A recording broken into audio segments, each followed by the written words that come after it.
In a Regent Street tea room in the heart of Edwardian London, a man lies dead. The only clue? A woman wearing an enormous hat. As Scotland Yard's finest struggle to unravel the mystery, Lady Molly steps forward. With her keen eye for fashion and uncanny ability to see what men miss, she delves into a world where appearances deceive and class tensions simmer. But even Lady Molly may find herself outmatched as she pursues a killer who wields fashion as deftly as any weapon. Join me, Tony Walker, on the Classic Detective Stories podcast for this story published in 1910 by Baroness Orczy.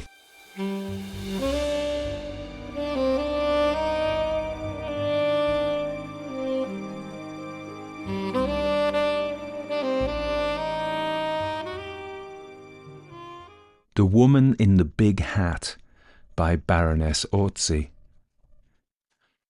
Lady Molly had the idea that if the finger of fate had pointed to Mathes's in Regent Street rather than to Lyons's as the most advisable place for us to have a cup of tea that afternoon, Mr. Culloden would be alive at the present moment. My dear lady is quite sure, and needless to say that I share her belief in herself, that she would have anticipated the murderer's intentions, and thus prevented one of the most cruel and callous of crimes which were ever perpetrated in the heart of London. She and I had been to a matinee of Trilby, and were having a tea at Lyons's, which is exactly opposite Mathes's Vienna Café in Regent Street. From where we sat, we commanded a view of the street and of the café, which had been very crowded during the last hour. We had lingered over our toasted muffin until past 6, when our attention was drawn to the unusual commotion which had arisen both outside and in the brilliantly lighted place over the road. We saw 2 men run out of the doorway and return a minute or 2 later in company with a policeman. You know what is the inevitable result of such a proceeding in London. Within 3 minutes a crowd had collected outside Mathes's. 2 or 3 more constables had already assembled and had some difficulty in keeping the entrance clear of intruders. But already my dear lady, keen as a pointer on the scent, had hastily paid her bill, and without waiting to see if I followed her or not, had quickly crossed the road, and the next moment her graceful form was lost in the crowd. I went after her, impelled by curiosity, and presently caught sight of her in close conversation with one of our own men. I have always thought that Lady Molly must have eyes at the back of her head. Otherwise, how could she have known that I stood behind her now? Anyway, she beckoned to me, and together we entered Mathes's, much to the astonishment and anger of the less fortunate crowd. The usually gay little place was indeed sadly transformed. In one corner the waitresses, in dainty caps and aprons, had put their heads together, and were eagerly whispering to one another, whilst casting furtive looks at the small group assembled in front of one of those pretty alcoves, which, as you know, line the walls all round the big tea-room at Mathes's. Here 2 of our men were busy with pencil and notebook, whilst one fair-haired waitress, dissolved in tears, was apparently giving them a great deal of irrelevant and confused information. Chief Inspector Saunders had, I understood, been already sent for. The constables, confronted with this extraordinary tragedy, were casting anxious glances towards the main entrance, whilst putting the conventional questions to the young waitress. And in the alcove itself, raised from the floor of the room by a couple of carpeted steps, the cause of all this commotion, all this anxiety, and all these tears, sat huddled up in a chair, with arms lying straight across the marble-topped table on which the usual paraphernalia of afternoon tea still lay scattered about. The upper part of the body, limp, backboneless and awry, half propped up against the wall, half falling back upon the outstretched arms, told quite plainly its weird tale of death. Before my dear lady and I had time to ask any questions, Saunders arrived in a taxicab. He was accompanied by the medical officer, Dr. Townsend, who at once busied himself with the dead man, whilst Saunders went up quickly to Lady Molly. "The chief suggested sending for you," he said quickly. "He was phoning you when I left. There's a woman in this case, and we shall rely on you a good deal." "What has happened?" asked my dear lady, whose fine eyes were glowing with excitement at the mere suggestion of work. "Only a few stray particulars," replied Saunders, "but the chief witness is that yellow-haired girl over there. We found out what we can from her directly Dr. Townsend has given us his opinion." The medical officer, who had been kneeling beside the dead man, now rose and turned to Saunders. His face was very grave. "The whole matter is simple enough, so far as I'm concerned," he said. "The man has been killed by a terrific dose of morphia, administered, no doubt, in this cup of chocolate," he added, pointing to a cup in which there still lingered the cold dregs of the thick beverage. "But when did this occur?" asked Saunders, turning to the waitress. "I can't say," she replied, speaking with obvious nervousness. "The gentleman came in very early with a lady, somewhere about 4. They made straight for this alcove. The place was just beginning to fill, and the music had begun." "And where's the lady now?" "She went off almost directly. She had ordered tea for herself and a cup of chocolate for the gentleman, also muffins and cakes. About 5 minutes afterwards, as I went past their table, I heard her say to him, 'I'm afraid I must go now, or Jay's will be closed, but I'll be back in less than half an hour. You'll wait for me, won't you?' "Did the gentleman seem all right then?" "Oh, yes," said the waitress. "He'd just begun to sip his chocolate and merely said, 'So long,' as she gathered up her gloves and muff and then went out of the shop." "And she has not returned since?" "No." "When did you first notice there was anything wrong with this gentleman?" asked Lady Molly. "Well," said the girl with some hesitation, "I looked at him once or twice as I went up and down, for he certainly seemed to have fallen all of a heap.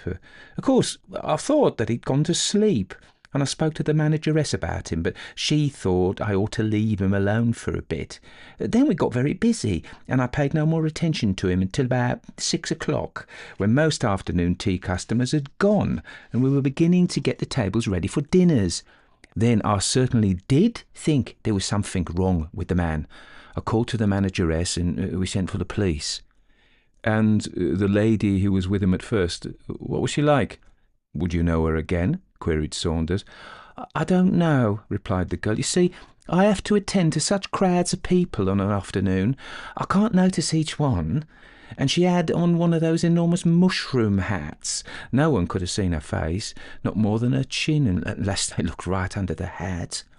"Would you know the hat again?" asked Lady Molly. "Yes, I think I should," said the waitress. "It was black velvet and had a lot of plumes. It was enormous," she added, with a sigh of admiration and of longing for the monumental headgear. During the girl's narrative, one of the constables had searched the dead man's pockets. Among other items, he'd found several letters addressed to Mark Culloden, Esquire, some with an address in Lombard Street, others with one in Fitzjohn's Avenue, Hampstead. The initials M.C., which appeared both in the hat and on the silver mount of a letter case belonging to the unfortunate gentleman, proved his identity beyond a doubt. A house in Fitzjohn's Avenue does not somehow suggest a bachelor establishment. Even whilst Saunders and the other men were looking through the belongings of the deceased, Lady Molly had already thought of his family, children, perhaps a wife, a mother, who could tell? What awful news to bring to an unsuspecting, happy family who might even now be expecting the return of father, husband, or son, at the very moment when he lay murdered in a public place, the victim of some hideous plot or feminine revenge. As our amiable friends in Paris would say, it jumped to the eyes that there was a woman in the case, a woman who had worn a gargantuan hat for the obvious purpose of remaining unidentifiable when the question of the unfortunate victim's companion that afternoon came up for solution. And all these facts to put before an expectant wife or an anxious mother. As no doubt you have already foreseen, Lady Molly took the difficult task on her own kind shoulders. She and I drove together to Lawbury House, Fitzjohn's Avenue, and on asking of the manservant who opened the door if his mistress were at home, we were told that Lady Irene Culloden was in the drawing-room. Mine is not a story of sentiment, so I am not going to dwell on that interview, which was one of the most painful moments I recollect having lived through. Lady Irene was young, not 25, I should say, petite and frail-looking, but with a quiet dignity of manner which was most impressive. She was Irish, as you know, the daughter of the Earl of Athyville, and it seems had married Mr. Mark Culloden in the teeth of strenuous opposition on the part of her family, which was as penniless as it was aristocratic, whilst Mr. Culloden had great prospects and a splendid business, but possessed neither ancestors nor high connections. She had only been married 6 months, poor little soul, and from all accounts must have idolized her husband. Lady Molly broke the news to her with infinite tact, but there it was.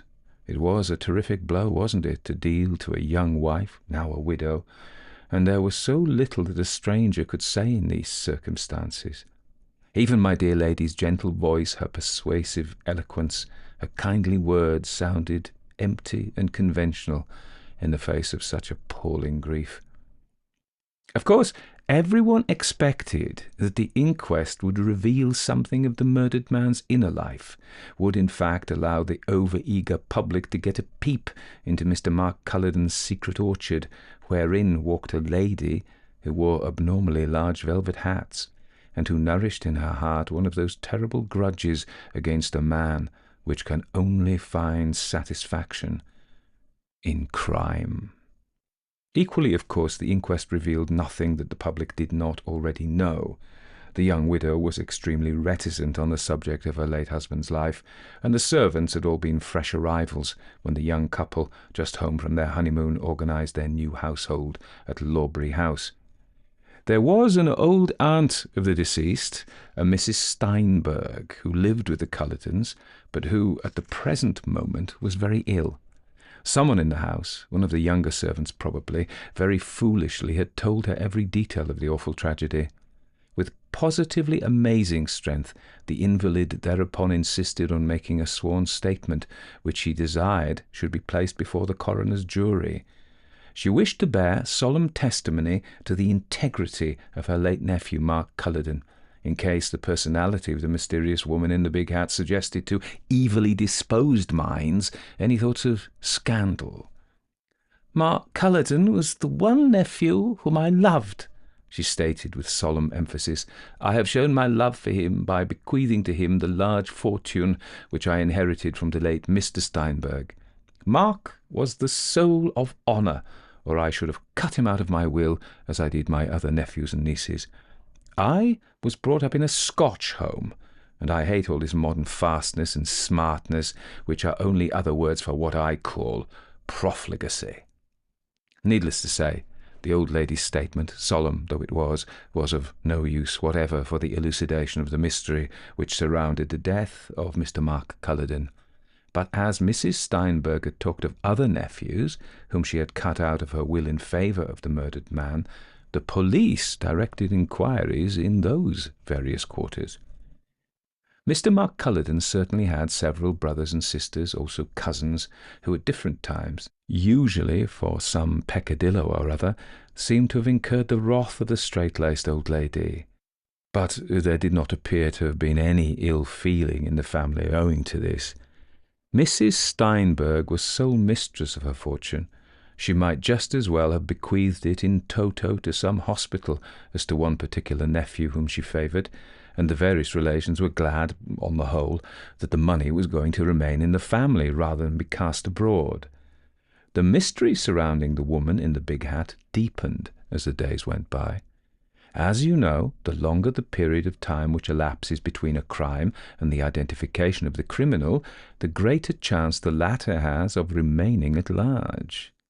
In spite of strenuous efforts and close questionings of every one of the employees at Mathes's, no one could give a very accurate description of the lady who had tea with the deceased on that fateful afternoon. The first glimmer of light on the mysterious occurrence was thrown about 3 weeks later by a young woman named Catherine Harris, who had been parlour-maid at Lawbury House when first Mr. and Lady Irene Culloden returned from their honeymoon. I must tell you that Mrs. Steinberg had died a few days after the inquest. The excitement had been too much for her enfeebled heart. Just before her death, she had deposited £250 with her banker, which sum was to be paid over to any person giving information which would lead to the apprehension and conviction of the murderer of Mr. Mark Culloden. The offer had stimulated everyone's zeal and, I presume, had aroused Catherine Harris to a realization of what had all the while been her obvious duty. Lady Molly saw her in the chief's private office, and had much ado to disentangle the threads of the girl's confused narrative. But the main point of Harris's story was that a foreign lady had once called at Lawbury House about a week after the master and mistress had returned from their honeymoon. Lady Irene was out at the time, and Mr. Culloden saw the lady in his smoking-room. She was a very handsome lady, explained Harris, and was beautifully dressed. Did she wear a large hat? Asked the chief. I don't remember if it was particularly large, replied the girl. But you remember what the lady was like, suggested Lady Molly. Yes, pretty well. She was very, very tall and very good-looking. Would you know her again if you saw her? Rejoined my dear lady. Oh, yes, I think so, was Catherine Harris's reply.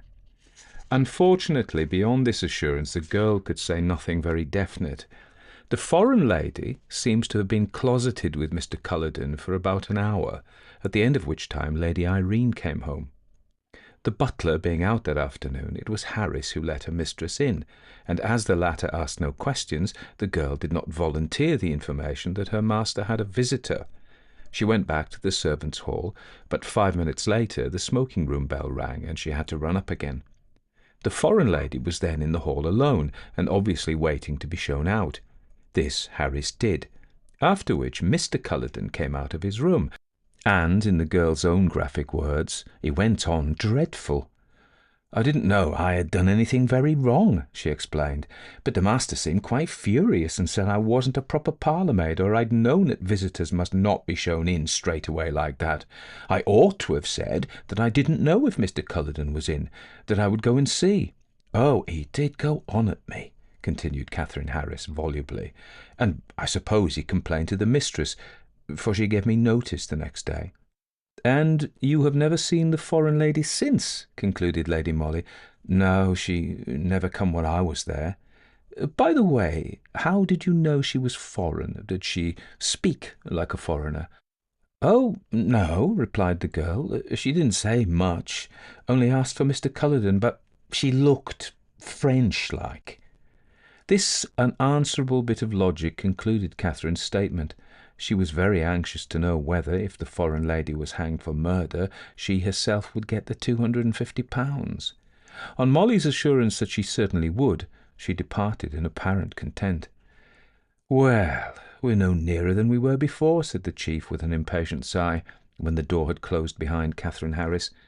Don't you think so? Rejoined Lady Molly blandly. Do you consider that what we have heard now has helped us to discover who was the woman in the big hat? Retorted the chief somewhat testily. Perhaps not, replied my dear lady with her sweet smile, but it may help us to discover who murdered Mr. Culloden. With which enigmatical statement she effectually silenced the chief, and finally walked out of his office, followed by her faithful Mary. Following Catherine Harris's indications, a description of the lady who was wanted in connection with the murder of Mr. Culloden was very widely circulated, and within 2 days of the interview with the ex-parlour-maid, another very momentous one took place in the same office. Lady Molly was at work with the chief over some reports, whilst I was taking shorthand notes at a side desk, when a card was brought in by one of the men, and the next moment, without waiting either for permission to enter or to be more formally announced, a magnificent apparition literally sailed into the dust-covered little back office, filling it with an atmosphere of Parma violets and Russian leather. I don't think that I had ever seen a more beautiful woman in my life. Tall, with a splendid figure and perfect carriage, she vaguely reminded me of the portraits one sees of the late Empress of Austria. This lady was, moreover, dressed to perfection, and wore a large hat adorned with a quantity of plumes. The chief had instinctively risen to greet her, whilst Lady Molly, still and placid, was eyeing her with a quizzical smile. "You know who I am, sir," began the visitor as soon as she had sunk gracefully into a chair. "My name is on that card. My appearance, I understand, tallies exactly with that of a woman who is supposed to have murdered Mark Culloden." She said this so calmly, with such perfect self-possession, that I literally gasped. The chief, too, seemed to have been metaphorically lifted off his feet. He tried to mutter a reply. "Oh, don't trouble yourself, sir," she interrupted him with a smile. "My landlady, my servant, my friends have all read the description of the woman who murdered Mr. Culloden. For the past 24 hours I have been watched by your police. Therefore I came to you of my own accord, before they came to arrest me in my flat. I am not too soon, am I?" she asked with that same cool indifference which was so startling considering the subject of her conversation. She spoke English with a scarcely perceptible foreign accent, but I quite understood what Catherine Harris had meant when she said that the lady looked French-like. She certainly did not look English, and when I caught sight of her name on the card, which the chief had handed to Lady Molly, I put it down at once as Viennese. Miss Elizabeth Löwenthal had all the charm, the grace, the elegance which one associates with Austrian women more than with those of any other nation. No wonder the chief found it difficult to tell her that, as a matter of fact, the police were about to apply for a warrant that very morning for her arrest on a charge of wilful murder. I know," she said, seeming to divine his thoughts, "but let me tell you at once, sir, that I did not murder Mark Culloden. He treated me shamefully, and I would willingly have made a scandal just to spite him. He had become so respectable and straight-laced. But between scandal and murder there is a wide gulf. Don't you think so, madam?" she added, turning for the first time towards Lady Molly. "Undoubtedly," replied my dear lady with the same quizzical smile. "A wide gulf, which, no doubt, Miss Elizabeth Löwenthal will best be able to demonstrate to the magistrate tomorrow," rejoined the chief with official sternness of manner.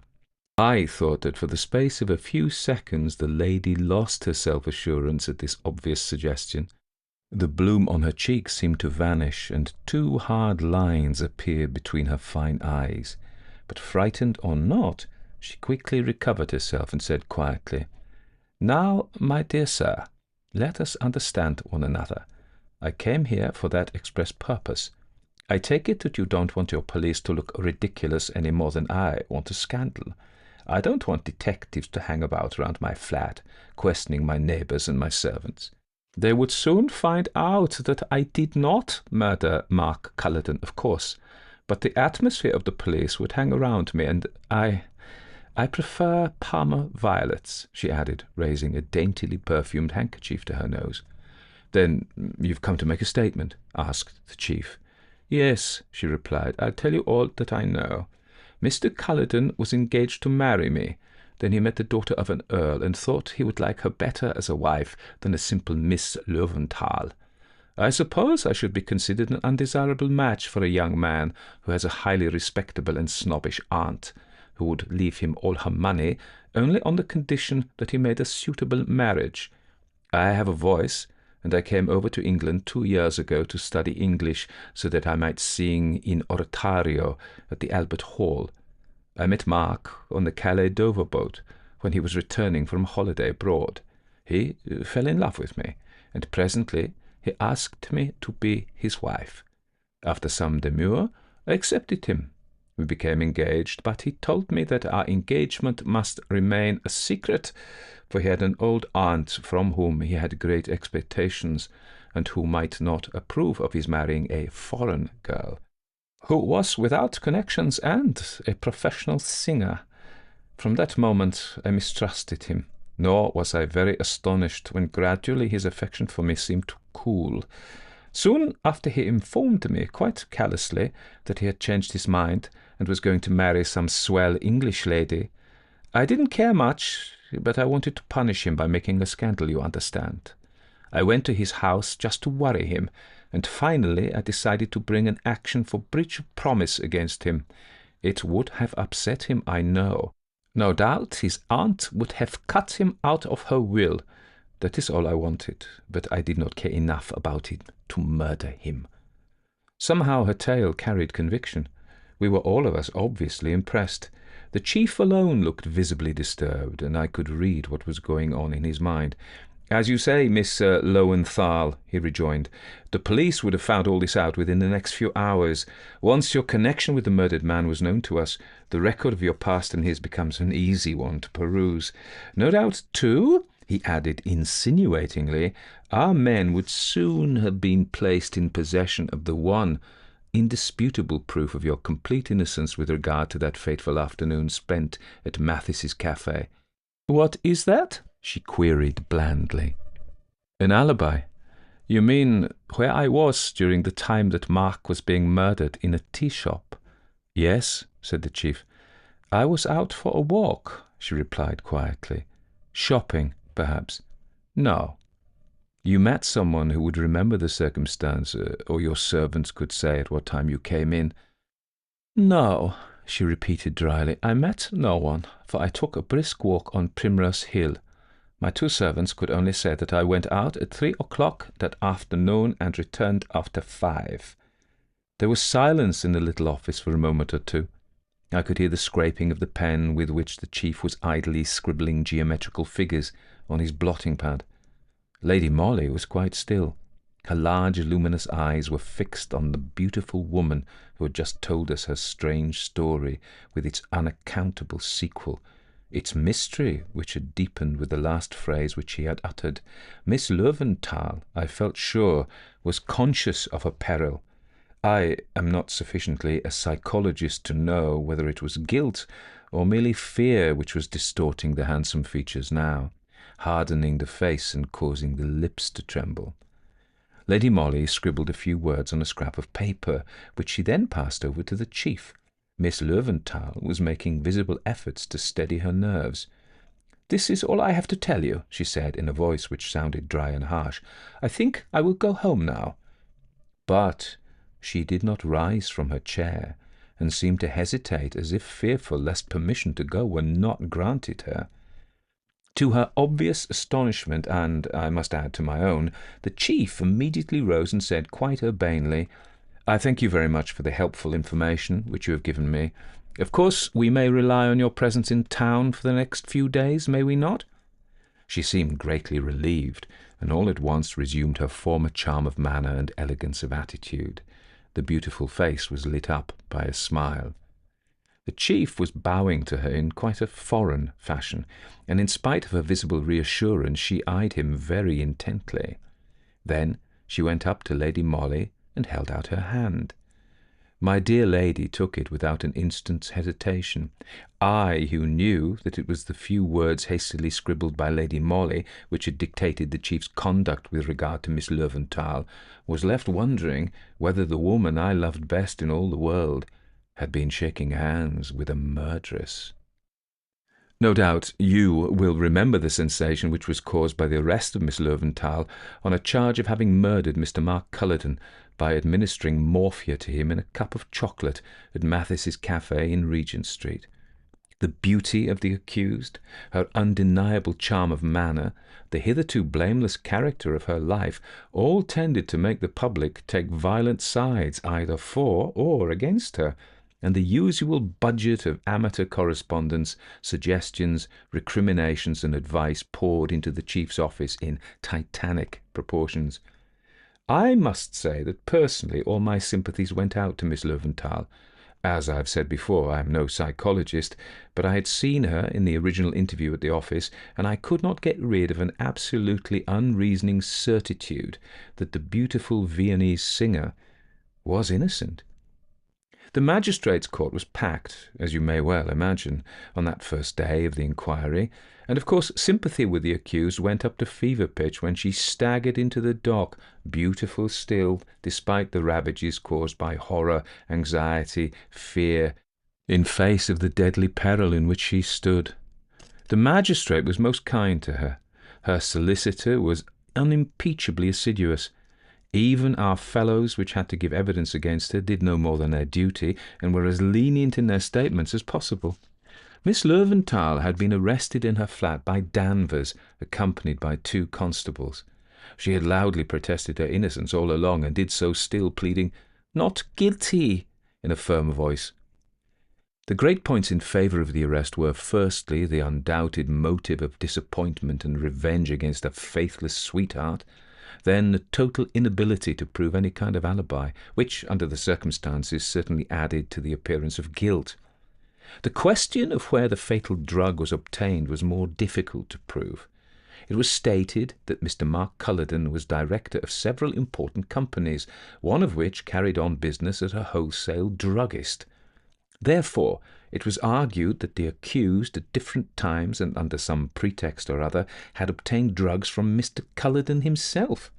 She had admitted to having visited the deceased in his office in the city both before and after his marriage.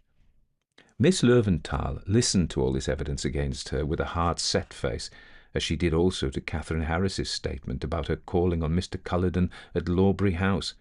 But she brightened up visibly when the various attendants at Mathis's cafe were placed in the box. A very large hat belonging to the accused was shown to the witnesses, but though the police upheld the theory that this was the headgear worn by the mysterious lady at the cafe on that fatal afternoon, the waitresses made distinctly contradictory statements with regard to it. Whilst one girl swore that she recognized the very hat, another was equally positive that it was distinctly smaller than the one she recollected, and when the hat was placed on the head of Miss Löwenthal, 3 out of the 4 witnesses positively refused to identify her. Most of these young women declared that though the accused, when wearing the big hat, looked as if she might have been the lady in question, yet there was a certain something about her which was different. With that vagueness which is a usual and highly irritating characteristic of their class, the girls finally parried every question by refusing to swear positively either for or against the identity of Miss Löwenthal. "There's something that's different about her somehow," one of the waitresses asserted positively. "What is it that's different?" asked the solicitor for the accused, pressing his point. "I can't say," was the perpetual, maddening reply. Of course, the poor young widow had to be dragged into the case, and here I think opinions and even expressions of sympathy were quite unanimous. The whole tragedy had been inexpressibly painful to her, of course, and now it must seem doubly so. The scandal which had accumulated round her late husband's name must have added the poignancy of shame to that of grief. Mark Culloden had behaved as callously to the girl whom clearly he had married from interested family motives as he had to the one whom he had heartlessly cast aside. Lady Irene, however, was most moderate in her statements. There was no doubt that she had known of her husband's previous entanglement with Miss Löwenthal, but apparently had not thought fit to make him accountable for the past. She did not know that Miss Löwenthal had threatened a breach of promise action against her husband. Throughout her evidence she spoke with absolute calm and dignity, and looked indeed a strange contrast in her closely fitting tailor-made costume of black serge and tiny black toque to the more brilliant woman who stood in the dock. The 2 great points in favour of the accused were, firstly, the vagueness of the witnesses who were called to identify her, and secondly, the fact that she had undoubtedly begun proceedings for breach of promise against the deceased. Judging by the latter's letters to her, she would have had a splendid case against him, which fact naturally dealt a severe blow to the theory as a motive for the murder. On the whole, the magistrate felt that there was not a sufficiency of evidence against the accused to warrant his committing her for trial. He therefore discharged her, and amid loud applause from the public, Miss Löwenthal left the court a free woman. Now, I know that the public did loudly, and to my mind very justly, blame the police for that arrest, which was denounced as being cruel as it was unjustifiable. I felt as strongly as anybody on the subject, for I knew that the prosecution had been instituted in defiance of Lady Molly's express advice, and in distinct contradiction to the evidence which she had collected. When, therefore, the chief again asked my dear lady to renew her efforts in that mysterious case, it was small wonder that her enthusiasm did not respond to his anxiety. That she would do her duty was beyond a doubt, but she had very naturally lost her more fervent interest in the case. The mysterious woman in the big hat was still the chief subject of leading articles in the papers, coupled with that of the ineptitude of the police who could not discover her. There were caricatures and picture postcards in all the shop windows of a gigantic hat covering the whole figure of its wearer, only the feet and a very long and pointed chin protruding from beneath the enormous brim. Below was the device, "Who is she? Ask the police." One day, it was the second since the discharge of Miss Löwenthal, my dear lady came into my room beaming. It was the first time I'd seen her smile for more than a week, and already I had guessed what it was that had cheered her. "Good news, Mary," she said gaily. "At last I've got the chief to let me have a free hand. Oh dear, what a lot of argument it takes to extricate that man from the tangled meshes of red tape." "What are you going to do?" I asked. "Prove that my theory is right as to who murdered Mark Culloden," she replied seriously, "and as a preliminary, we'll go and ask his servant at Lawbury House a few questions." It was then 3 o'clock in the afternoon. At Lady Molly's bidding, I dressed somewhat smartly, and together we went off in a taxi to Fitzjohn's Avenue. Lady Molly had written a few words on one side of her cards, urgently requesting an interview with Lady Irene Culloden. This she handed over to the manservant who opened the door at Lawbury House. A few moments later we were sitting in the cosy boudoir. The young widow, high-bred and dignified in a tight-fitting black gown, sat opposite to us, her white hands folded demurely before her, her small head, with its very close coiffure, bent in closest attention towards Lady Molly.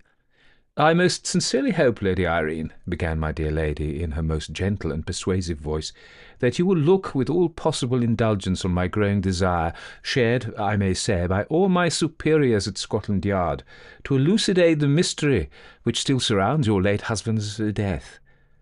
Lady Molly paused, as if waiting for encouragement to proceed. The subject must have been extremely painful to the young widow. Nevertheless, she responded quite gently.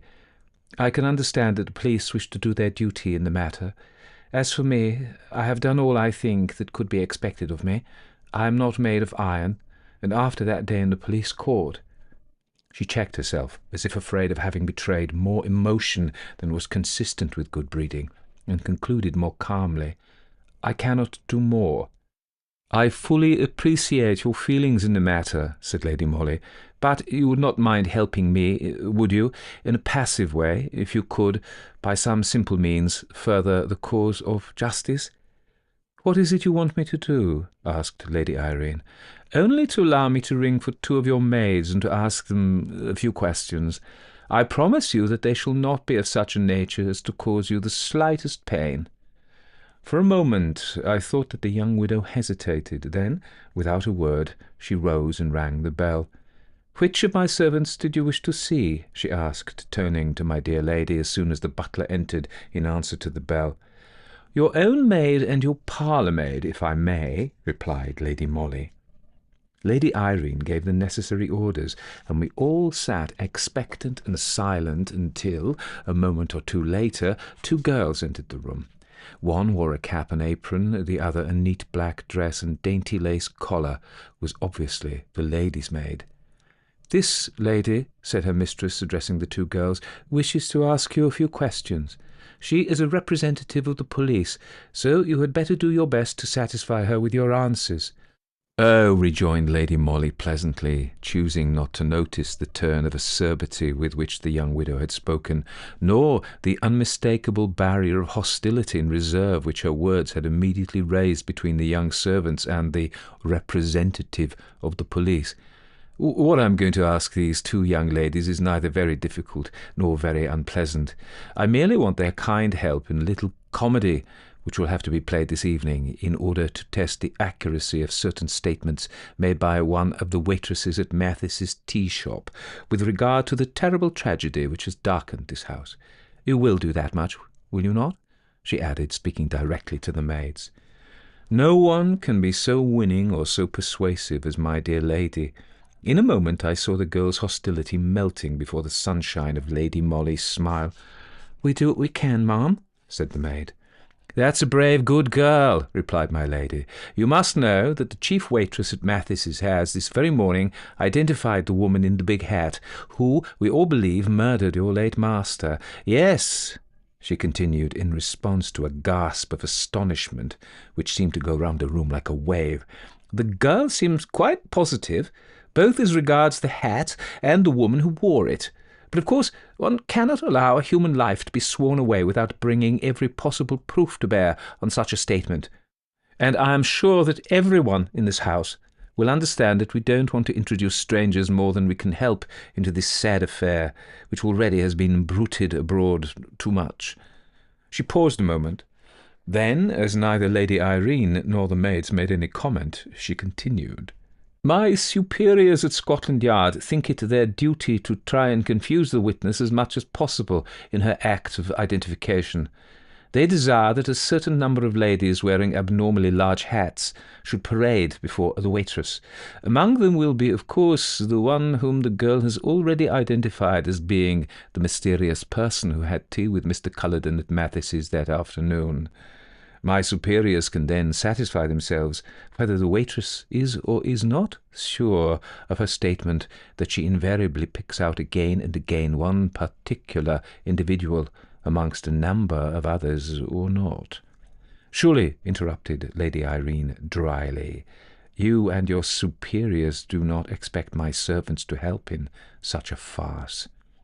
"We don't look upon such a proceeding as a farce, Lady Irene," rejoined Lady Molly gently. "It is often resorted to in the interests of an accused person, and we certainly would ask the cooperation of your household." "I don't see what they can do." But the two girls did not seem unwilling. The idea appealed to them, I felt sure. It suggested an exciting episode, and gave promise of variety in their monotonous lives. "I am sure both these young ladies possess fine big hats," continued Lady Molly with an encouraging smile.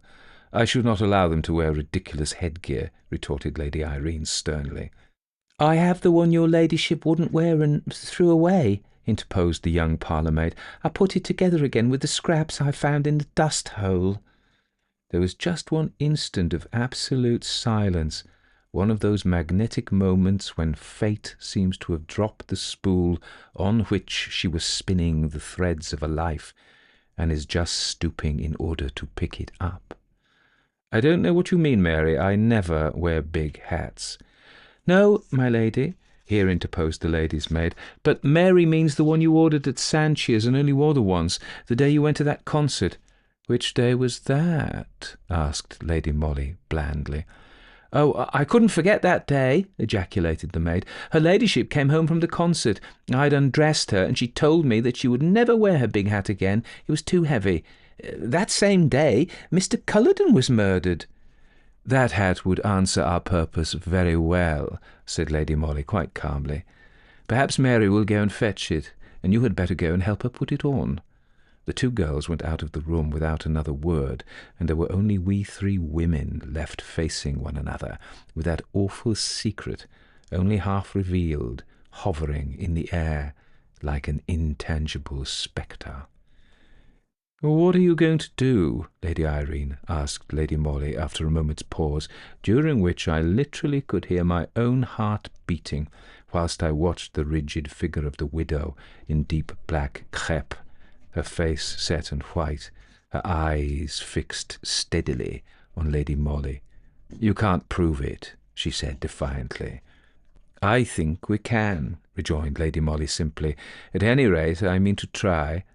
I have two of the waitresses from Mathis's outside in a cab, and I have already spoken to the attendant who served you at Sanchia's, an obscure milliner in a back street near Portland Road. We know that you were at great pains there to order a hat of certain dimensions, and to your own minute description. It was a copy of one you had once seen Miss Löwenthal wear when you met her at your late husband's office. We can prove that meeting, too.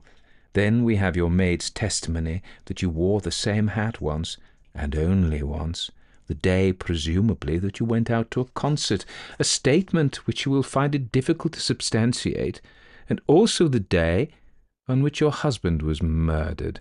"Bah, the public will laugh at you," retorted Lady Irene, still defiantly.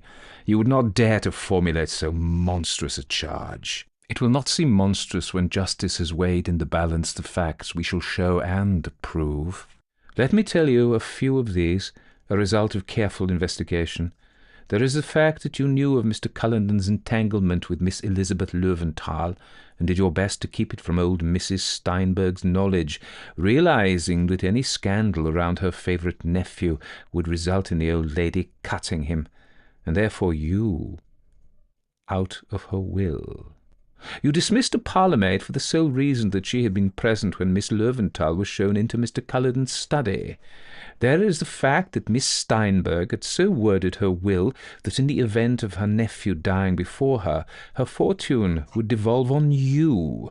The fact that with Miss Löwenthal's action for breach of promise against your husband, your last hope of keeping the scandal from the old lady's ears had effectually vanished. You saw the fortune eluding your grasp.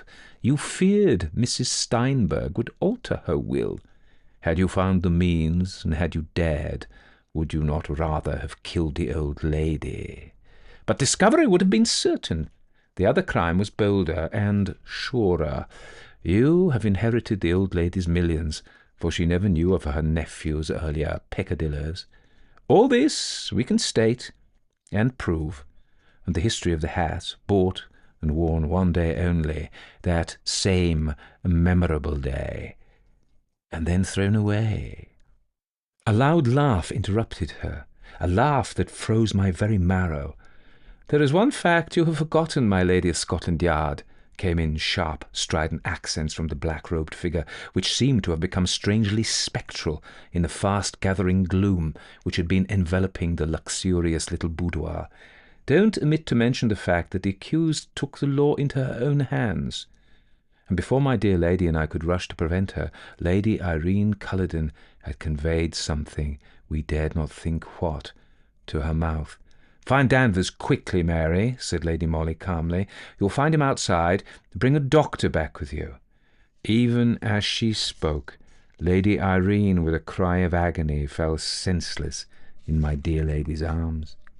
The doctor, I may tell you, came too late. The unfortunate woman evidently had a good knowledge of poisons. She had been determined not to fail. In case of discovery, she was ready and able to mete out justice to herself. I don't think the public ever knew the real truth about the woman in the big hat. Interest in her went the way of all things. Yet my dear lady had been right from beginning to end. With unerring precision, she had placed her dainty finger on the real motive and the real perpetrator of the crime, the ambitious woman who had married solely for money and meant to have that money even at the cost of one of the most dastardly murders that have ever darkened the criminal annals of this country. I asked Lady Molly what it was that first made her think of Lady Irene as the possible murderess. No one else for a moment had thought her guilty. "The big hat," replied my dear lady with a smile. "Had the mysterious woman at Mathis' been tall, the waitresses would not one and all have been struck by the abnormal size of the hat. The wearer must have been petite.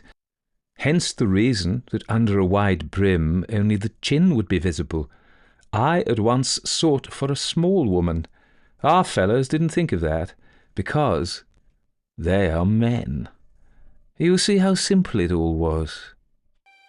If you like that story, consider supporting me as a patron. That way you help me make more stories for you and get access to a patrons-only library of stories. Lots more hours for you to listen to.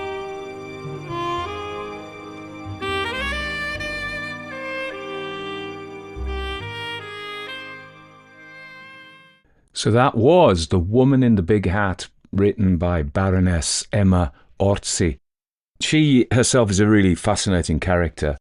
So she was Hungarian-born, and later became British novelist, playwright, and artist, whose aristocratic background and conservative political views significantly influenced her literary works, as you can see in the story, really.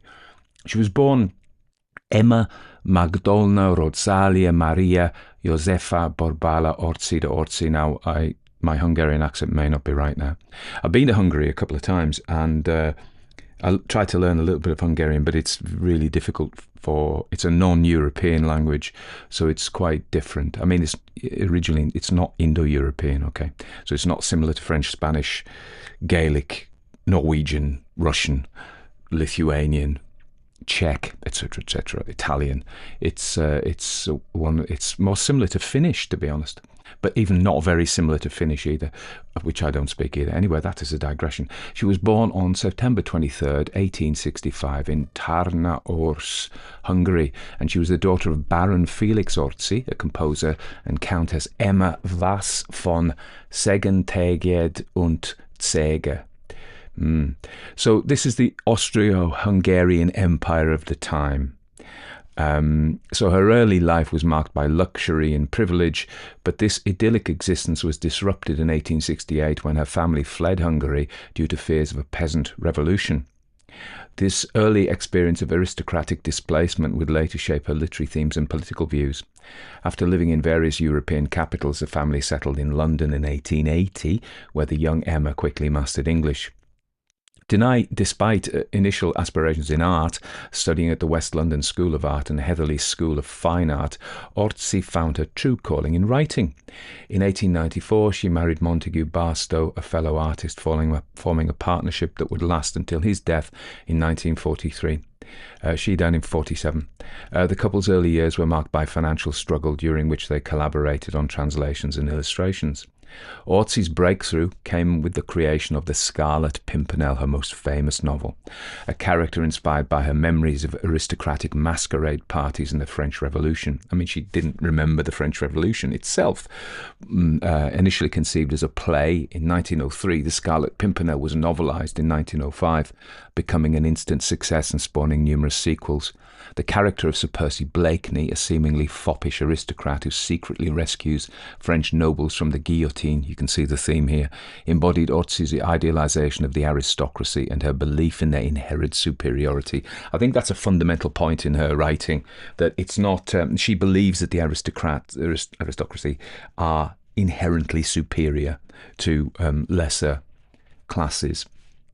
I think that's a really interesting viewpoint, which is probably still prevalent in those of the aristocracy who still exist, although they're mixed with money now, you know. But that was the old European way. So she, besides the Pimpernel, she made significant contributions to detective fiction. She created several notable detective characters, including the Old Man in the Corner, one of the literature's first armchair detectives, Lady Molly Robertson-Kirk, as we've just seen, an early female detective, and of course, without checking my dates, she's a good 15 years before, maybe more, before Miss Marple. And Patrick Mulligan and Monsieur Hector Ratichon. These works often reflected her conservative values and her fascination with masks and disguises. Orczy's political views were decidedly conservative and pro-aristocracy. She supported British imperialism and militarism while opposing socialist ideologies. These beliefs are evident in her portrayal of the aristocratic heroes and her often unflattering descriptions of lower classes or revolutionary movements. Her work, The Scarlet Pimpernel, can be seen as a critique of the French Revolution, portraying the aristocrats as victims and the revolutionaries as brutal and misguided. Let them eat cake. I said that. The latter part of Orczy's life was marked by global upheaval. She lived through both world wars and the social changes following World War II in the UK, particularly the Labour Party's victory in 1945, which was probably the first it wasn't the actual first socialist government, but was the socialist government that made the most difference for working people after the Second World War, when the aristocracy, after the First and Second World War, had been knocked on its butt, as you might say, and didn't have the power to resist in the same way. Like the Black Death, the same thing happened in the Black Death. Working people managed to make some strides forward then because of the depletion of the aristocracy. You can critique that if you want. So she actually went abroad to Monte Carlo, fleeing the socialist government in the UK. However, she spent her time between Monte Carlo and a home in Henley-on-Thames, not really a very socialist place, Henley-on-Thames, continuing to write. Her last work, an autobiography titled Links in the Chain of Life, was published in 1947, the year that she died. So she died on November 12th in 1947 in Henley-on-Thames. And there she has that. And so I think, what did the 1945 socialist government bring in for working people in Britain? Well, council housing, so social housing, so they could live without being evicted by private landlords and have decent conditions to live in. Health care, no matter how poor you were, that was free. Pensions, paid holidays, sick pay. If you were sick and couldn't work, you would still be paid. So she didn't like any of those, but I've got to say, put my cards on the table for my ancestors who were living through that. These were fantastic things and made a real improvement to their life. So there we are. But I wasn't born in the Austro-Hungarian Empire and didn't lament the loss of privilege that she did. I mean, she'd lived in this fantastic privileged life, and the grubby peasants come along and she has to leave and live in poverty, really, so you can see why she didn't like the lower classes. So let's turn to this story, The Woman in the Big Hat. So Lady Molly Robertson-Kirk, first published in 1910, part of a collection titled Lady Molly of Scotland Yard. One wonders how she got the job. Did she have an interview process? This collection has 12 stories, and it was published, and they'd been originally serialized in various magazines before being compiled into a single volume. And that's, of course, what happened with lots of the Victorian and Edwardian writers, Dickens, H.G. Wells, Sherlock Holmes stories, Conan Doyle. So this was really common. The Woman in the Big Hat is typically the first story in the collection, introducing readers to Lady Molly and her assistant Mary Granard. Although Mary Granard's surname is not mentioned in this story, and there's not much of an introduction, is there? It's like, boom, there we are. There's Lady Molly and her simpering, adoring Mary Granard, her assistant, who, to me, at this her status is not quite clear. Is she a paid servant? Is she paid companion? Is she just a mate? Who knows? However, Lady Molly, she was an early female detective, and so she kind of starts to subvert female roles. And of course, the whole issue of this story is a man couldn't solve this mystery because he was a man and wouldn't look for things that a woman would look for. And this has been criticised because it continues stereotypes of women as intuitive rather than rational. And so if you think about it, you think about Lady Molly's style, we're not told anything about the detection. There are no clues. Well, there is a clue at the end, but it's a weird clue, isn't it? The weird clue is that it couldn't be Löwenthal, the beautiful Austrian woman. You can see from her background why she might include a character like that. It couldn't be her, because she's too tall, and women or people wouldn't have seen the hat as being big on a tall woman, and a man wouldn't know that. Absolutely, I wouldn't have known that. So therefore, Lady Irene was the woman because she's petite. There is some cluing going on in that. We find out that Lady Irene had gone to the milliner's and bought this hat, which specifically requesting a copy of Miss Löwenthal's hat. So I suppose there are some clues which come typically in the denouement, which is classic for Golden Age fiction, of course. The denouement is where the detective explains the rational process. But in fact, or the detecting process, the interesting thing here is that some of this detection is, Sherlock wouldn't have done that. Would Sherlock have done that? Maybe, but we don't get the process. She's not measuring feet or doing anything scientific, is she? She's portrayed as a more intuitive. in the same way as the classic detective stories, here's the amateur, the aristocratic amateur, and this is a theme in Golden Age. They distrust paid workers, so the police are always portrayed as, you know, pedestrian at best, buffoons, idiots at worst, and so and the spirited, talented amateur who's doing it for love only, I amateur, wins out. And so that's classic here. Other things to say about it, apart from her approach. I mean, she's a woman, first of all, and she solves it by being a woman. That's what we're told, really, by herself. It's more intuitive rather than rational. In the same way with many early detective stories, we just don't have the clue, so we couldn't solve it. And I think that idea that the reader should be able to solve it, this came in the middle of the 20th century, I think.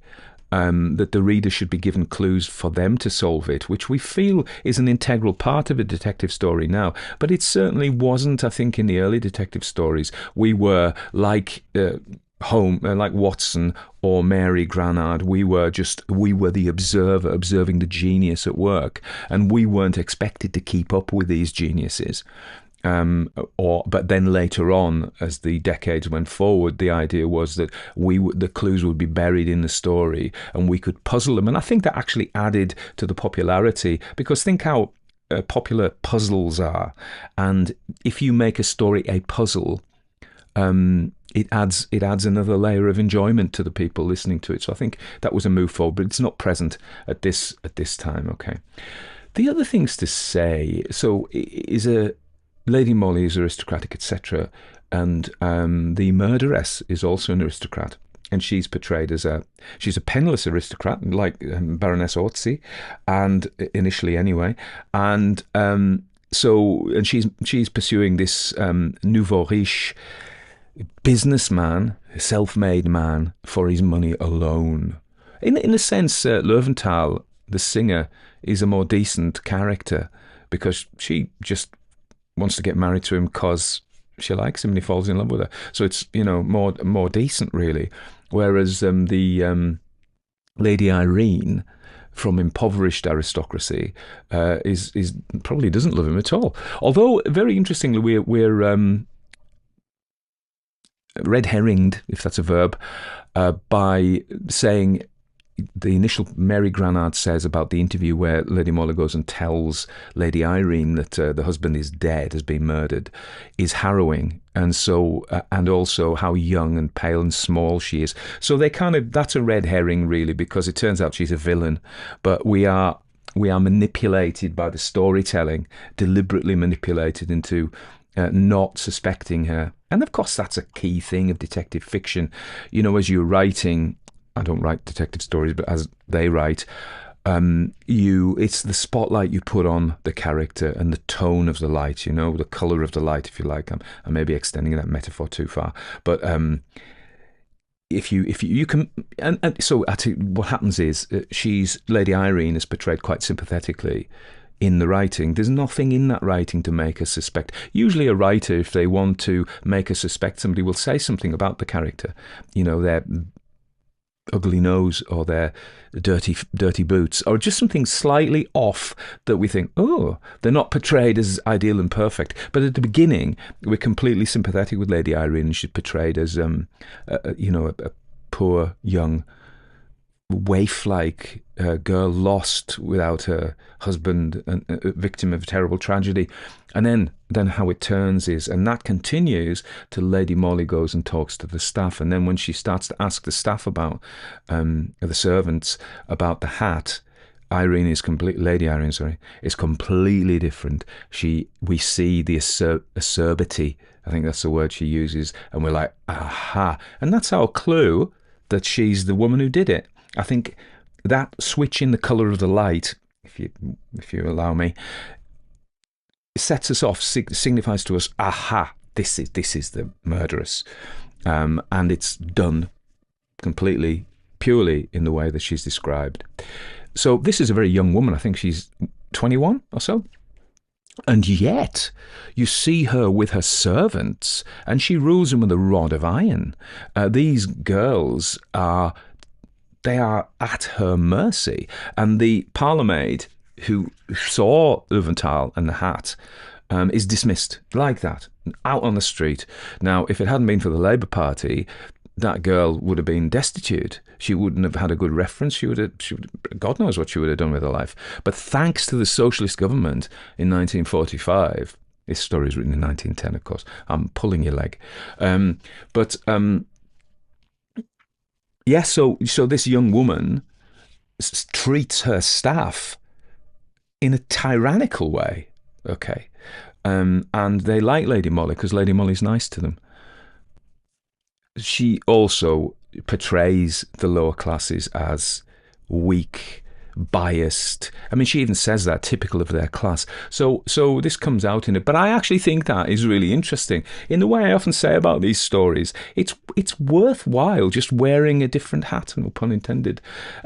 Switching your point of view to look at things from a different point of view. So I don't normally inhabit a world where I have the sympathies of an aristocrat and disdain the lower classes and believe in the inherent superiority of those born to good breeding and families. I don't normally live in that world. But in this, I can wear that for a while like a coat and just feel how it feels and enjoy it. So I think it's quite nice.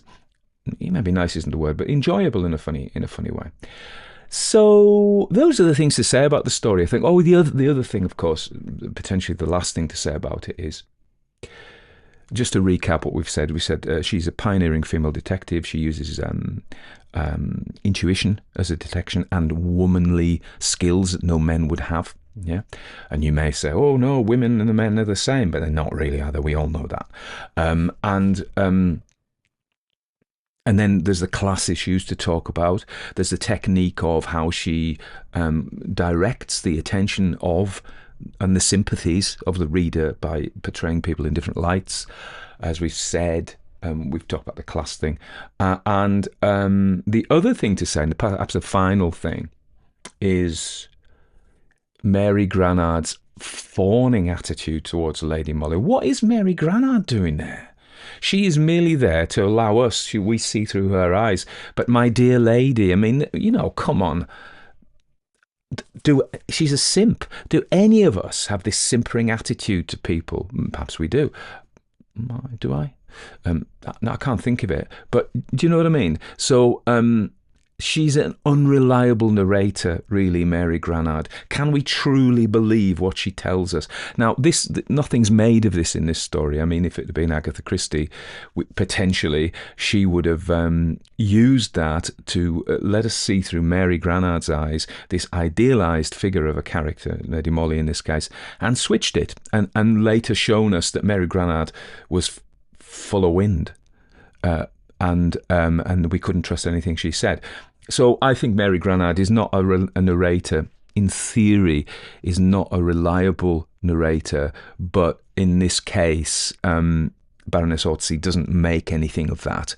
She's quite happy for this woman of unknown status to be a fawning admirer of the aristocratic Lady Molly, which I think probably ties in with Baroness Orczy's worldview. Anyway, I thought it was a lot of fun. The story itself was fun, and then it's really interesting to think about the author, to think about their techniques, and think about what they're telling us about the way they look at the world. So good stuff, I think. I hope you enjoyed it too. Please spread the word about the podcast if you like it. Let people know. If you don't like it, I can't imagine you've got to hear. So I don't think I'm actually talking to anybody there.